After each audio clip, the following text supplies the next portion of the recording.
नमस्कार, मैं रवीश कुमार अब आपको उस चैनल पर सुनाई नहीं देगा। आज की शाम एक ऐसी शाम है जहां चिड़िया को उसका घोंसला नजर नहीं आ रहा।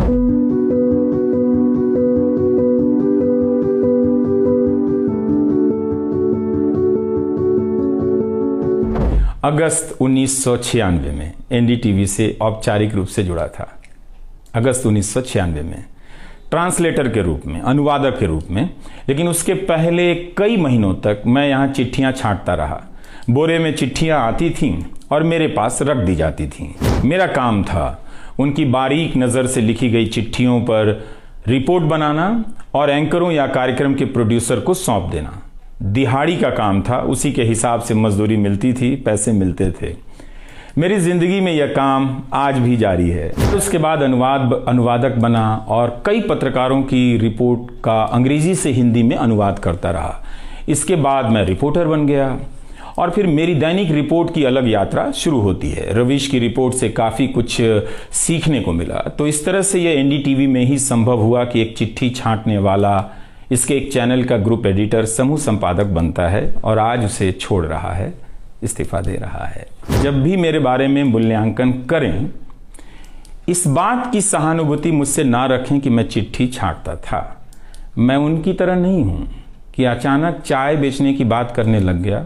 उतर रहा हूं जहाज से, बात कर रहा हूं चाय बेचने की। इसी दौर में एक नई संस्था भी बनते देखी है। वह संस्था है जनता की संस्था, दर्शकों की संस्था। दर्शक ही अपने आप में इंस्टीट्यूशन बन जाते हैं।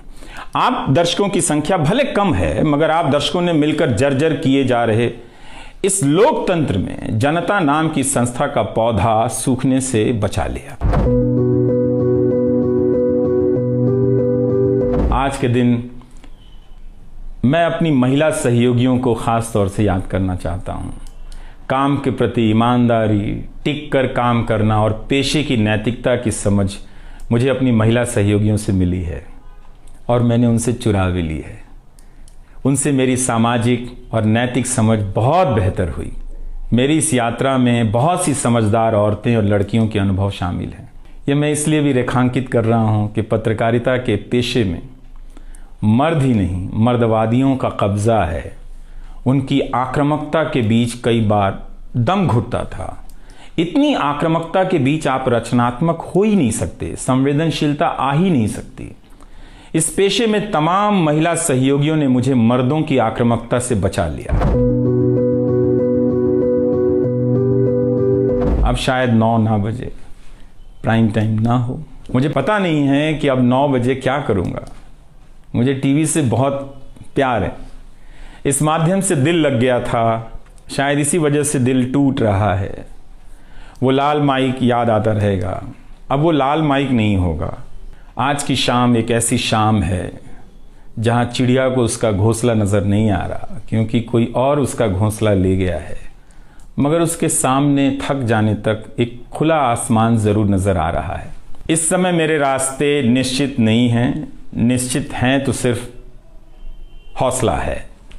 उसका भी क्या भरोसा, कभी आसमान में होता है, कभी पाताल में। अब मैं YouTube पर ही नज़र आऊँगा, एनडीटीवी इंडिया पर नहीं। नमस्कार, मैं रवीश कुमार अब आपको उस चैनल पर सुनाई नहीं देगा।